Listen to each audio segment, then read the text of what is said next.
Assalamualaikum warahmatullahi wabarakatuh. Alhamdulillah wassalatu wassalamu ala rasulillah. Kita masuk ke tanda-tanda tukang sihir. Karena di Indonesia cukup banyak orang yang tukang sihir sebenarnya, tapi mengaku sebagai kiai, ustadz, dai, haji, menggunakan kopiah hitam, menggunakan kopiah putih, ya, tidak jarang juga menggunakan surban. Jadi orang-orang awam tertipu dengan masalah itu. Maka ada ciri-cirinya sehingga kita bisa membedakan mana dai, mana ustadz, mana kiai yang sebenarnya, mana tukang sihir itu. Yang pertama, ciri-ciri penyihir adalah bertanya kepada pasien tentang nama ibunya. Jadi bukan nama ayah. Dan ini seringkali mereka lakukan. Sayangnya saya bilang banyak lembaga-lembaga kita mengikuti cara-cara penyihir ini. Siapa nama ibu kandung Anda? Karena dalam Islam kita tahu ajaran Allah Subhanahu wa taala, ajaran yang benar adalah menanyakan siapa nama ayah. Walaupun ayah kita orang kafir, tetap saja kita nisbatkan diri kita kepada dia. Ya. Maka menanyakan ciri pertama adalah siapa nama ibu kandungnya. Yang kedua, meminta hewan dengan kriteria tertentu. Misal ayam hitam, ayam putih, atau jenis burung-burungan. Ya. Itu didatangkan. Dan ini tidak mungkin, mustahil terjadi pada seorang ustadz atau kiai yang benar. Di jalan Allah nggak mungkin. Saya mau jawab pertanyaanmu tapi bawa kepada saya ayam putih. Itu nggak mungkin terjadi. Pernah nggak ada di sini saya minta ayam putih darinya? Hah? Atau minta kambing? Tidak pernah sama sekali. Nah itu ciri-ciri mereka. Yang ketiga, meminta darah dari hewan yang disembelih. Kalaupun hewan itu sudah didatangkan, dia suruh sembelih atau dukunnya menyembelihnya, tapi cara menyembelihnya sesuatu yang aneh, baik dengan menggunakan silet misalnya sehingga hewan itu tersiksa, atau menarik kepalanya, atau menjepit dan seterusnya.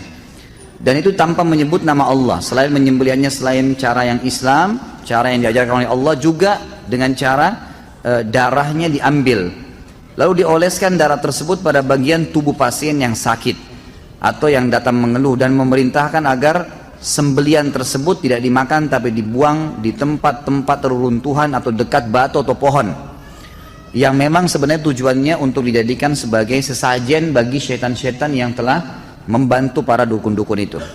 Itu yang ketiga. Yang keempat, meminta jejak dari orang yang datang kepadanya seperti pakaian dalam, sisir, kuku, rambut, atau foto.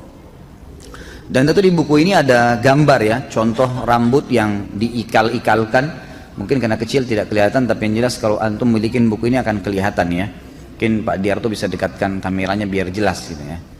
Jadi bisa tahu bahwasanya memang seperti ini ya. Tujuannya dia minta jejak dari pasien yang datang adalah karena pasien yang datang kepada dukun juga dianya sendiri disihir supaya menjadi pelanggan ya, sering datang, kapan-kapan saja bisa dikuatkan sihirnya, dia datang. Mungkin dia rindu sama dukunnya, mungkin dia ingin bertanya sesuatu, atau syaitan yang sedang ditugaskan memang diberhentikan sehingga reaksi sihirnya kurang dan seterusnya.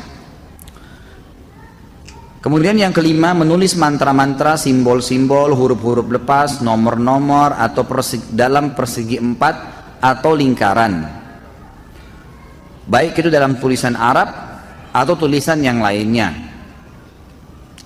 Yang keenam, memberikan jimat, baik itu dalam bentuk kepada pasien, diantaranya ada yang kecil dan besar, berbentuk segitiga atau segi empat, dilipat dalam kulit, potongan besi atau potongan perak. Di dalamnya berisikan permohonan bantuan bernuansa syirik, nomor-nomor atau huruf-huruf. Ada kalanya tukang sihir menyuruhnya agar menggantungkan jimat tersebut di lehernya, di lengan, dikalungkan atau di lengannya, atau meletakkannya di bawah bantal bila memang targetnya adalah pasangan hidupnya. Dan di sini tentu ada gambar-gambar juga. Di buku ini cukup lengkap gambar-gambarnya walaupun bukunya kecil. Contoh-contoh daripada jimat-jimat itu. Kemudian yang ketujuh, memberikan benang dari bulu binatang atau tali yang ada bundalannya atau simpul-simpulnya. Ini semua diberikan, dan ini mustahil terjadi pada seorang ustadz, nggak mungkin. Dai jalan Allah nggak mungkin kasih jimat, suruh pakai. Pokoknya cirinya kalau sudah kasih jimat, biar pakai kopiah, biar pakai apa, jangan dipercaya, udah dukun pasti. Yang kedelapan, memberikan pasien barang-barang untuk ditanam di dalam tanah, dan ini mustahil terjadi pada dai, nggak mungkin. Tapi dukun-dukun pasti memberikan sesuatu untuk ditanam, baik di rumahnya, di tempat kerjanya, ya kan? Atau bahkan ditanam ke dalam tubuhnya sebagai susuk kalau kita biasanya. Yang kesembilan, memberikan pasien kertas-kertas yang bertuliskan mantra-mantra dan memberikan dupa untuk dibakar pada waktu terbenam matahari, terbit matahari, atau waktu siang hari, atau dikenal dengan kailula dalam bahasa Arab. Lalu kemudian tentu dupa-dupa tersebut memang disyaratkan diberikan untuk setan-setan yang sedang bertugas pada waktu itu dari para dukun, sehingga setan mengetahui kalau si dukun dan pasien tadi patuh padanya. Yang ke-10, menuliskan untuk pasien huruf-huruf lepas pada bejana, pada piring atau keramik, atau pada potongan-potongan kayu dengan material tertentu yang bisa dicairkan, atau dengan za'faran, wangi-wangian. Lalu ia memerintahkan orang yang datang kepadanya agar mencairkan dan meminumnya. Jadi nanti dicairkan di depannya dukun, lalu dia mantra-mantrain, lalu kemudian disuruh ya meminumnya, dicairkan lalu diminum. Seringkali dukun juga meminta, maaf bahasanya, ya, darah haid dari wanita yang kemudian dari wanita yang dijadikan target oleh laki-laki tersebut, lalu kemudian disuruh laki-laki tersebut meminumnya. Yang ke-11, memberikan kepada orang yang datang kepadanya, baik orang yang sakit maupun selainnya, sebotol air yang di dalamnya ditaruh sebagian kertas yang bertuliskan mantra-mantra dan permohonan bantuan kepada syaitan, lalu memerintahkannya agar mandi dengannya di tempat yang tidak terurus lagi hancur, atau pekuburan yang sudah ditelantarkan. Tentu di sini ada semua gambar-gambarnya ya. Di buku ini semua lengkap, dikasih gambar, contoh-contoh gambarnya ada. Kemudian yang ke-12, seringkali di rumah dukun ditaruh tanah, pasir, kemudian di sekitar pasir itu dibuat lingkaran dari karet, dan pasir itu sudah dijadikan sebagai kesepakatan antara dukun itu dengan setan-setannya. Jadi disitulah seperti tempat ya, yang syarat dikasih oleh syaitan untuk bisa pasien tersebut terkena apa yang ditargetkan. Maka pasien pun menginjak ya, pasir itu dan masuk ke dalam lingkaran tadi. Yang ke-13, membaca cangkir, menghidangkan minuman, kopi, teh, sirup ya, kepada pasien yang sebenarnya sudah dimantrain. Atau kadang makanan sebagai syarat, baik itu ketan, gandum, apa saja ya, yang memang diberikan untuk dimakan, dikonsumsi oleh pasien tersebut yang sebelumnya sudah dimantrain. Maka pada saat tersisa kopi tersebut lalu dituang di cangkir, di piring, di anak piringnya, lalu kemudian diterkalah atau ditebaklah apa yang sedang menjadi jalan keluar dari masalah pasien tadi. Dan ini semua dusta ya, ini semua dusta hanya untuk menipu. Yang ke-14, membaca telapak tangan, garis-garis wajah ya. Ini semua ciri-ciri dukun. Nggak ada ustadz yang bilang sini saya lihat wajah kamu sini ya, sini telapak tangan kamu, sini saya lihat kuping kamu. Itu semua tidak benar. Yang ke-15, dukun menaruh kerikil, rumah kerang, biji kurma atau biji gandum di atas kulit binatang buas atau di atas sepotong kain yang khusus ditenun untuk praktek itu. Tentu di sini juga ada foto-foto, ada 6 foto yang beliau taruh di sini ya, diangkat. Yang ke-16, menuangkan timah yang sudah dicairkan di sebuah wadah. Jadi timah dicairkan di sebuah wadah, sengaja dicairkan lalu kemudian diletakkan di depan pasien tersebut lalu dimantra-mantrain. Ke-17, memberikan cincin yang diukir dengan sebagian simbol dan mantra dengan bahasa cincin sudah diisi atau diberikan sesuatu. Ini paling banyak di Indonesia nih, ya. Jadi jangan aneh-aneh, pakai cincin yang biasa saja gitu. Yang ke-18, menampakkan simbol pengobatan untuk menipu orang awam dan orang-orang bodoh, seperti obat-obat dokter, bacaan-bacaan yang disyariatkan. Coba amalkan misalnya ayat kursi 100 kali, coba minum obat ini dan obat itu, tapi ternyata di sisi lainnya semuanya dikemas dengan sihir.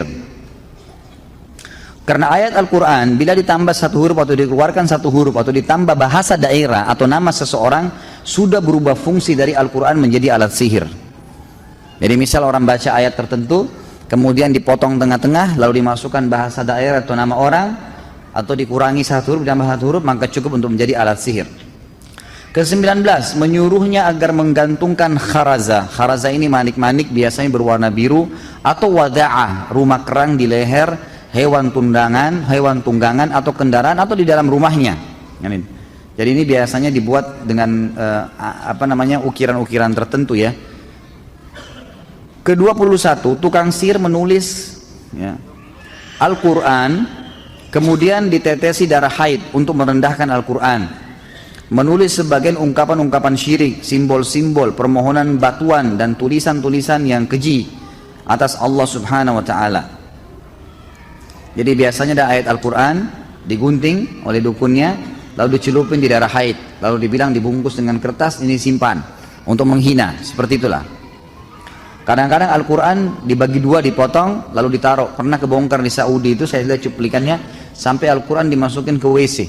Akhirnya ditangkap oleh kelompok hizbah, ya, kelompok Hayy Amil Ma'ruf Nahi Mungkar, lalu dikeluarkan Al-Quran tersebut, lalu dicuci dengan bersih, lalu dituangin dengan minyak wangi oleh Hayy, lalu sihirnya dipenggal lehernya.